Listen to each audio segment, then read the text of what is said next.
Pourquoi les partenaires évitants semblent-ils soulagés quand tu abandonnes enfin et que tu t'en vas? C'est la chose la plus déroutante à propos d'aimer un évitant. Ils agissent comme s'ils te voulaient près d'eux, mais d'une certaine façon, tout ce qu'ils font te pousse vers la sortie. Ils disent qu'ils tiennent à toi, mais leur comportement suggère qu'ils seraient plus heureux si tu disparaissais juste. Ils prétendent vouloir que la relation marche, mais ils la sabotent à chaque tournant. Et si je te disais que ce n'est pas accidentel? Et s'il y a quelque chose qui se passe dans leur psychologie qui nécessite vraiment que tu partes pour qu'ils se sentent émotionnellement en sécurité à nouveau? Pense à ça comme quelqu'un avec une allergie alimentaire sévère. Il pourrait aimer l'odeur des cacahuètes, pourrait même en avoir envie parfois, mais son corps a littéralement besoin qu'il reste loin pour survivre. C'est ce qui se passe avec les évitants et l'intimité émotionnelle, sauf que l'allergie est psychologique, pas physique. Comprendre cette dynamique va tout changer sur comment tu vois le comportement évitant, et plus important, comment tu y réponds.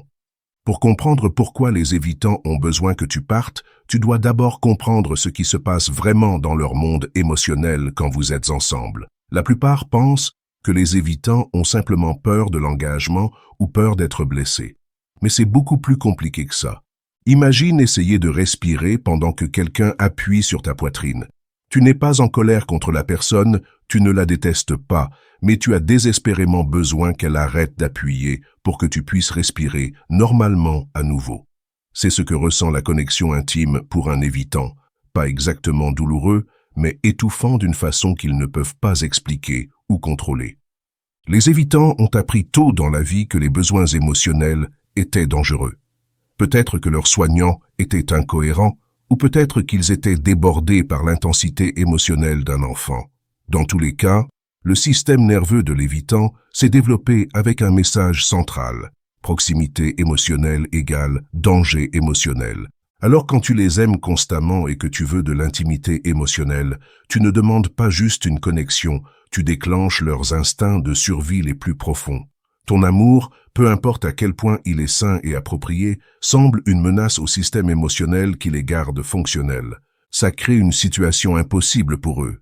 Ils veulent de l'amour, mais l'amour semble dangereux. Ils ont soif de connexion, mais la connexion déclenche la panique. Ils ont besoin de toi, mais avoir besoin de toi semble mourir. Ce qui rend ça encore plus compliqué, c'est que les évitants ne reconnaissent souvent pas ce conflit interne consciemment.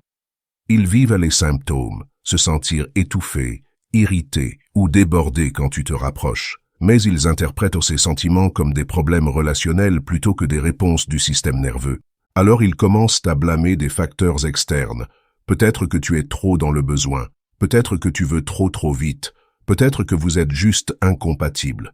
Ils ne mentent pas quand ils disent ces choses. Ils y croient genuinement parce qu'ils ne peuvent pas voir que leur inconfort vient du câblage interne, pas des circonstances externes. C'est pourquoi les mêmes schémas se répètent avec différents partenaires. Un évitant pourrait penser que sa dernière relation a échoué parce que son ex était trop collant. Alors, il choisit quelqu'un de plus indépendant la fois suivante. Mais quand cette personne veut aussi une intimité émotionnelle normale, les mêmes sentiments étouffants surgissent. C'est comme quelqu'un qui a le mal des transports dans chaque voiture blâmant les conducteurs, au lieu de reconnaître qu'il a un problème de sensibilité au mouvement. Il ne cherche pas d'excuses. Il ne comprend genuinement pas que le problème est interne, pas externe. La plupart pensent que la solution est la patience, la compréhension, ou construire graduellement la confiance. Mais parfois le système émotionnel de l'évitant ne peut se réinitialiser que quand la menace est complètement retirée. Et toi, malheureusement, tu représentes cette menace, pas parce que tu es vraiment dangereux, mais parce que leur système nerveux ne peut pas faire la différence. Maintenant, voici où ça devient vraiment compliqué. Les évitants ne veulent pas consciemment que tu partes, mais leur esprit inconscient commence à faire des heures supplémentaires pour que ça arrive. C'est comme si leur système émotionnel avait son propre agenda qui entre en conflit avec leur désir conscient. Ils commencent à faire des choses qui te repoussent sans réaliser pourquoi. Ils deviennent plus distants, plus critiques, plus émotionnellement indisponibles. Ils créent des conflits à partir de rien. Ils retirent l'affection juste quand tu en as le plus besoin. Ils te font sentir comme si tu demandais trop quand tu demandes des nécessités relationnelles de base. Mais il y a quelque chose de plus complexe qui se passe. Ils ne font pas ça pour te blesser. Ils le font parce que leur système émotionnel essaie de résoudre un problème interne en créant de la distance externe. Ta présence, peu importe à quel point elle est aimante, crée une tension interne qu'ils ne peuvent pas résoudre autrement. Pense à ça comme quelqu'un avec de l'insomnie essayant de dormir pendant que de la musique joue. La musique pourrait être belle, il pourrait même aimer cette chanson particulière, mais son cerveau ne peut pas se détendre jusqu'à ce que la musique s'arrête. Ton amour est la musique, et leur système émotionnel est le cerveau qui ne peut pas se reposer jusqu'à ce qu'il y ait du silence. C'est pourquoi raisonner avec eux ne marche pas. C'est pourquoi prouver ton amour ne marche pas. C'est pourquoi la patience et la compréhension ne font souvent que prolonger l'inévitable. Tu essaies de résoudre un problème logique, mais ils traitent avec une réponse du système nerveux qui opère en dessous du niveau de pensée consciente. Pendant que la tension dans la relation se construit, quelque chose d'intéressant commence à se passer dans la psychologie de l'évitant. Ils commencent à inconsciemment créer des situations qui vont justifier ton départ éventuel. Pas parce qu'ils veulent que tu partes consciemment, mais parce que leur système émotionnel a besoin d'une raison pour la distance qu'il essaie de créer. Ils commencent à remarquer tout ce que tu fais de mal et ignorent tout ce que tu fais de bien. Ils amplifient de petits conflits en problèmes qui terminent la relation. Ils interprètent tes besoins humains normaux comme preuve que tu es trop dans le besoin ou exigeant. Ils cadrent ton désir de connexion émotionnelle comme preuve que vous êtes incompatibles. Ce n'est pas de la manipulation consciente, c'est de l'autoprotection inconsciente. Leur système émotionnel construit un dossier pour pourquoi la relation devrait finir pour que quand elle finit, ils puissent se sentir justifiés plutôt que coupables du résultat. Ce qui est particulièrement insidieux à propos de ce processus, c'est comment ils tordent la réalité pour s'adapter à leurs besoins émotionnels. Des demandes relationnelles normales deviennent preuve d'incompatibilité. Des expressions saines d'amour deviennent preuve que tu es trop intense. Des besoins émotionnels de base deviennent signes que tu demandes trop. Ils commencent à réécrire l'histoire de votre relation à travers cette lentille déformée. Des moments qui étaient précédemment doux et connectés sont réinterprétés comme des signaux d'alarme qu'ils auraient dû remarquer plus tôt. Tes forces deviennent des défauts, ton soin devient du besoin, ta cohérence devient de la prévisibilité ennuyeuse. Cette gymnastique mentale sert une fonction spécifique. Elle fait que ton départ éventuel semble inévitable plutôt que choisi. Si vous êtes vraiment incompatibles, si tu es vraiment trop pour qu'ils gèrent, alors te perdre n'est pas leur faute. C'est juste la conséquence naturelle d'un mauvais match qui était toujours là. Pendant ce temps, tu deviens de plus en plus frustré parce que rien de ce que tu fais ne semble aider. Plus tu essaies fort de te connecter, plus ils se retirent. Plus tu montres d'amour, plus ils trouvent de raisons d'être insatisfaits. Tu commences à te sentir comme si tu étais dans une relation avec quelqu'un qui ne veut pas vraiment être avec toi. Et d'une certaine façon, c'est exactement ce qui se passe, sauf que ce n'est pas le « eux » conscient qui ne te veut pas. C'est le système de survie inconscient qui a appris il y a longtemps que proximité émotionnelle égale danger émotionnel. Tes réponses naturelles à leur distance empirent le problème. Quand ils se retirent, tu essaies de te rapprocher. Quand ils deviennent critiques, tu essaies de prouver ta valeur. Quand ils créent du conflit, tu essaies de le résoudre. Toutes des réponses normales et saines qui malheureusement déclenchent plus du comportement même que tu essaies d'arrêter. Tu participes inconsciemment à une danse psychologique où chaque pas que tu fais vers eux les force à faire un pas en arrière. Pas parce qu'ils ne t'aiment pas, mais parce que l'amour lui-même est devenu le problème que leur système nerveux essaie de résoudre. L'ironie cruelle, c'est que plus tu les aimes, plus leur système t'interprète comme une menace. Ta cohérence les fait se sentir piégés. Ton affection les fait se sentir étouffés. Ton désir d'intimité émotionnelle les fait se sentir comme s'ils se noyaient. Rien de tout ça n'est logique ou juste, mais c'est comme leur câblage émotionnel marche. C'est comme essayer de faire un câlin à quelqu'un qui a une côte cassée. Plus tu te rapproches, plus tu causes de douleur, même si ton intention est de fournir du réconfort. C'est pourquoi les conseils relationnels traditionnels se retournent souvent contre les évitants. Communique plus, les fait se sentir sous pression. Montre plus d'affection, les fait se sentir débordés. Travaille sur l'intimité, les fait vouloir fuir. Les solutions mêmes qui aideraient la plupart des relations rendent les relations évitantes pires. Comprendre ça ne rend pas leur comportement acceptable, mais ça explique pourquoi aimer un évitant semble souvent comme essayer d'aimer quelqu'un qui est allergique à l'amour lui-même. Voici la révélation la plus troublante de toutes. Ton départ éventuel sert une fonction psychologique spécifique pour l'évitant que rien d'autre ne peut fournir. Quand tu abandonnes enfin et que tu pars, tu ne finis pas juste la relation, tu résous leur crise émotionnelle interne. Pense à ce qui se passe dans leur esprit quand tu t'éloignes. Soudain, le sentiment étouffant s'arrête, la pression émotionnelle se lève, le conflit interne entre te vouloir et avoir besoin de distance se résout en faveur de la distance. Leur système nerveux peut enfin se détendre parce que la menace perçue est partie. Mais c'est plus que juste du soulagement. Ton départ valide chaque croyance inconsciente qu'ils ont sur les relations et l'intimité émotionnelle. Ça prouve que les gens partent quand les choses deviennent difficiles. Ça confirme que les besoins émotionnels sont trop pour les autres à gérer. Ça renforce l'idée que l'indépendance est plus sûre que la connexion. Ton départ ne fait pas que finir la relation. Il fournit la preuve psychologique que leurs stratégies évitantes étaient correctes depuis le début. C'est comme une personne avec de l'agoraphobie ayant une crise de panique en public et utilisant ensuite cette expérience comme preuve que sortir de la maison est dangereux. C'est pourquoi beaucoup d'évitants semblent étonnamment bien après des ruptures difficiles. Ils ne sont pas sans cœur ou indifférents. Ils vivent un soulagement profond que le conflit interne a été résolu. La partie d'eux qui t'aimait fait son deuil, mais la partie qui avait besoin que tu partes est enfin en paix. Certains évitants semblent même prospérer immédiatement après les ruptures de façon qui peuvent être profondément blessantes pour leurs anciens partenaires. Ils peuvent soudain sembler plus sociaux, plus confiants, plus comme leur ancien moi. Ce n'est pas parce qu'ils ne tenaient pas à toi, c'est parce que la pression psychologique qui se construisait pendant que vous étiez ensemble a enfin été relâchée.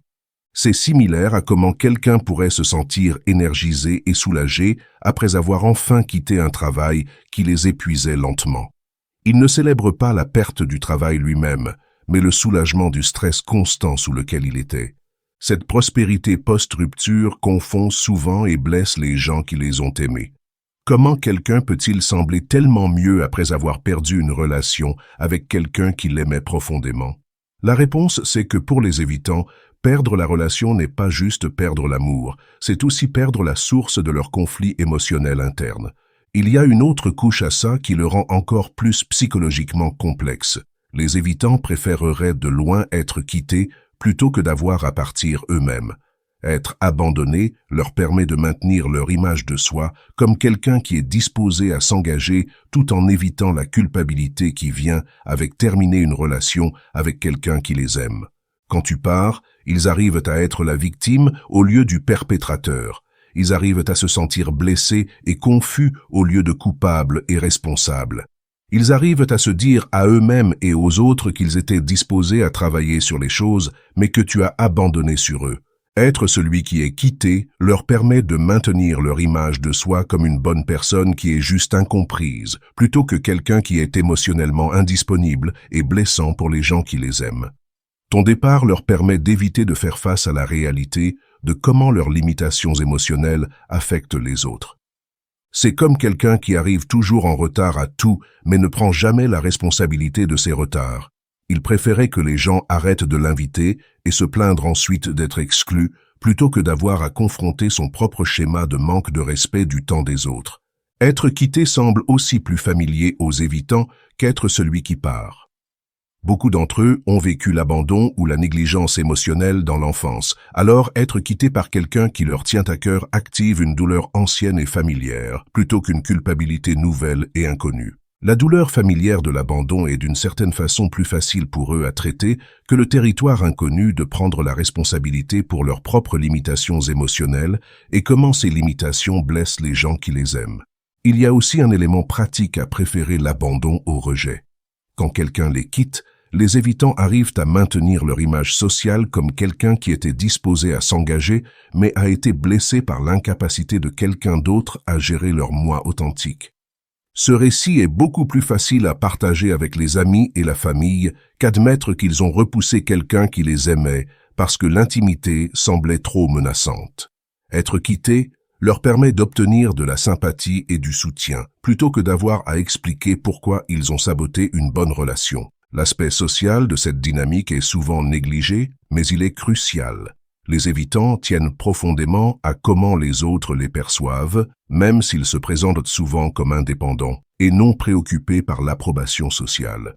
Être abandonné s'adapte beaucoup mieux à leur image de soi qu'être émotionnellement indisponible. C'est comme la différence entre être viré d'un travail pour des coupes budgétaires versus être viré pour mauvaise performance.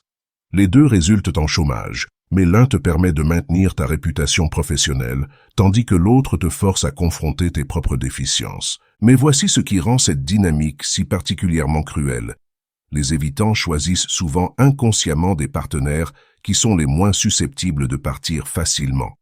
Ils sont attirés par des gens avec des styles d'attachement anxieux, des gens qui ont une haute tolérance pour l'indisponibilité émotionnelle, des gens qui vont se battre pour les relations même quand ces relations ne répondent pas à leurs besoins. Ils ne choisissent pas ces partenaires pour les torturer. Ils les choisissent parce que leur esprit inconscient sait que ce sont les gens qui vont rester assez longtemps pour que l'évitant se sente vraiment étouffé par l'intimité. Ce sont les gens dont le départ éventuel va sembler le plus validant parce qu'il a fallu tellement pour les faire partir.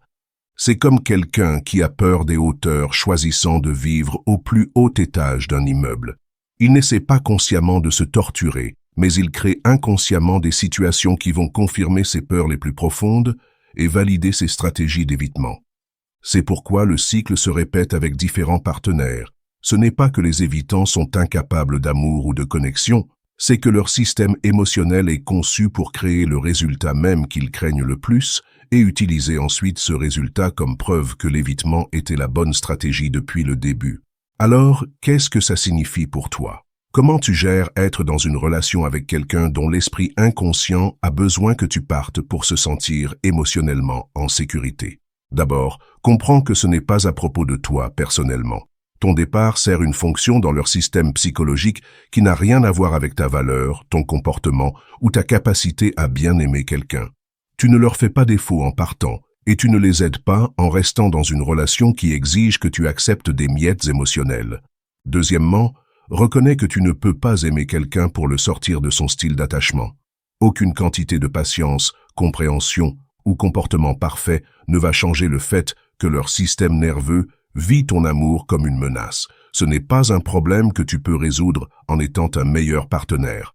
Troisièmement, comprends que rester dans une relation avec quelqu'un qui a inconsciemment besoin que tu partes, c'est participer à une dynamique psychologique qui vous blesse tous les deux. Tu permets leur évitement tout en sacrifiant tes propres besoins émotionnels et ils évitent la croissance qui ne pourrait venir que de faire face aux conséquences de leurs limitations émotionnelles. La chose la plus aimante que tu puisses faire pour un évitant qui a besoin que tu partes, c'est vraiment partir, pas en colère ou en représailles, mais avec compréhension et compassion pour vous deux. Ton départ leur donne le soulagement psychologique dont ils ont besoin, tout en te libérant pour trouver quelqu'un dont le système nerveux vit ton amour comme sécurité plutôt que menace. Ça ne veut pas dire que les évitants sont incapables de changement ou qu'ils ne méritent pas l'amour. Ça veut dire que parfois, le choix le plus aimant, c'est d'arrêter de participer dans des dynamiques qui empêchent la croissance pour les deux personnes impliquées. Quand tu comprends pourquoi les partenaires évitants ont besoin que tu les quittes, tu gagnes quelque chose d'inestimable, la capacité de prendre des décisions informées sur ton propre bien-être émotionnel au lieu d'essayer infiniment de résoudre le conflit interne de quelqu'un d'autre. Tu n'abandonnes pas l'amour. Tu refuses de te contenter d'une dynamique relationnelle qui exige que le système émotionnel d'une personne soit constamment déclenché pour que l'autre personne se sente en sécurité. Tu choisis la santé émotionnelle plutôt que la familiarité émotionnelle. Plus important, tu brises le cycle qui vous garde tous les deux coincés dans des schémas qui ne servent aucun de vos vrais besoins émotionnels. As-tu reconnu ce schéma dans ta relation avec un partenaire évitant? Laisse un commentaire sur comment comprendre cette dynamique a changé ta perspective. Si ça t'a aidé à voir le comportement évitant sous un nouveau jour, like cette vidéo et abonne-toi pour plus d'insights sur les styles d'attachement et schémas relationnels qui servent vraiment ta croissance émotionnelle. Merci d'avoir regardé.